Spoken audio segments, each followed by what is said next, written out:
All right, so now I'm a really big fan of systems. I really need them in a lot of ways to function as somebody with ADHD. Like, I need those rituals, those habits, those routines. I need to have a process for going about my life. And this has served me very well since I learned this lesson a little over a decade ago. And it's helped me in my businesses, primarily in my businesses, to create a cohesive environment for the team to come together, to know how to run towards the goal and how to execute towards excellence.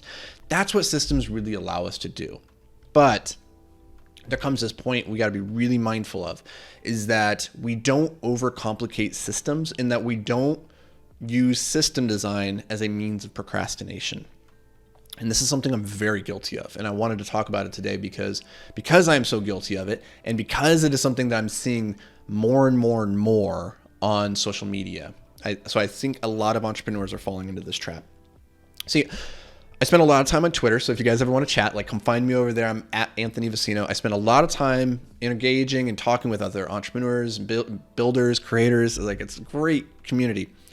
One of the types of content that I see go viral over and over and over again is people sharing about their systems, like their content creation system on Notion or Asana. And I've done the same thing. I did a post really breaking down how we built an $80 million company with 3 softwares. And I laid it all out in what I call the $80 million blueprint. You can find it on anthonyvicino.com/blueprint. It's a step-by-step guide of how we built Invictus Capital, more or less using just a handful of systems. And on the surface, you would look at that and you think like, oh, systems are the best thing ever. But as you dive into it, you start to realize that we've actually have very, very simple systems, to the point that what you really need is to have something that is thorough enough that you could take an idiot off the street, you could hand them your SOP, you could hand them the system, and they could execute more or less any job inside your business. That's the goal that we're trying to get to. But our goal is to do that with as few steps as possible.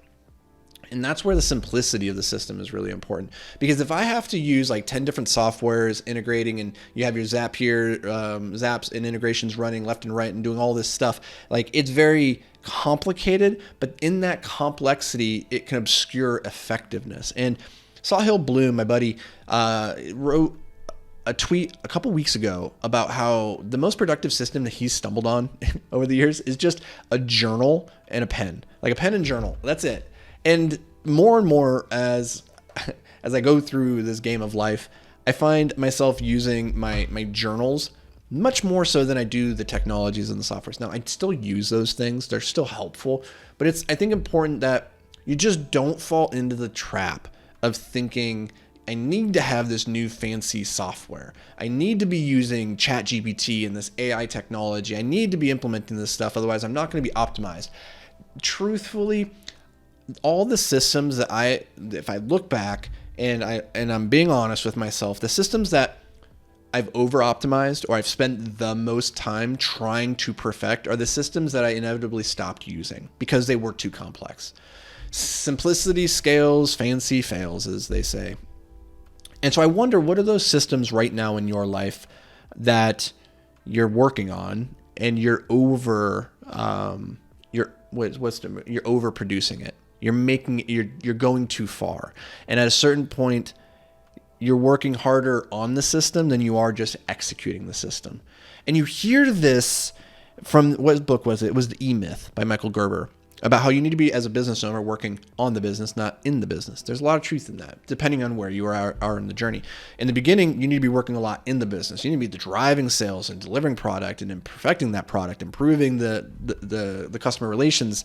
All of that stuff is you working in the business, and you have to find the time and the energy to also pull out and be working on the systems that would allow you then to hire and bring people in and them to continue moving forward the business alongside you. And so, because we've heard that idea that you need to work more on the business than in the business, we justify over refining systems rather than just getting it good enough and then just executing it.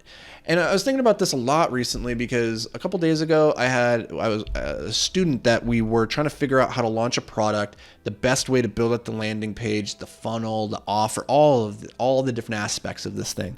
And we just took a step back and I was like, why do we need to make this so simple? Truly, it could just be as basic, because he had a coaching program that he wanted to sell. I said it could just be as basic as making the social media post saying, hey guys, I have this program. If you're interested in it, DM me. And then when they DM you, just send them a Google sheet with all the information about it. And then say, hey, if you're interested, let me know. And then take payment through Stripe or through PayPal or whatever. I was like, it doesn't need to be this overly complicated thing. And so we executed that. Less than 24 hours later, he had made 2 sales and had 8 leads. So those 2 sales, each sale was $2,500. So he made $5,000 with almost 10 leads in reserve off of just one post in one day. Basic system, right? So we don't need to overcomplicate this stuff, especially if you're still in that like $5,000 to $20,000 a month range. Like, you just need to focus more on getting customers, making offers, refining the product, and less time on all the different technologies and automations that you could be doing. Once you start scaling and you start bringing in team members, yes, you can start focusing on those things, but it's so easy, I think, just to get spinning your wheels and confuse motion for traction, right? Like you're being busy but not effective. And then I think system design is one of those areas that I know personally I am very guilty of diving into and justifying it as this is productive, when in reality it's just me not doing the work that needs to be done. Full stop. That's all it is. So hope this brings some value to you. Do me a favor and just kind of review in your life, where are those systems right now that you're working on, that you think that you're working on perfecting them rather than executing them. Define what that is, figure out what the bottleneck is, simplify the system, and then just go execute, please. I want you to grow. I want to see you achieve your goals, and doing more of the thing is almost always the way to achieve that. So hope this brings you guys some value. As always, thank you for being here. We'll catch you back around these parts tomorrow. But until then, stay hyper-focused, my friends.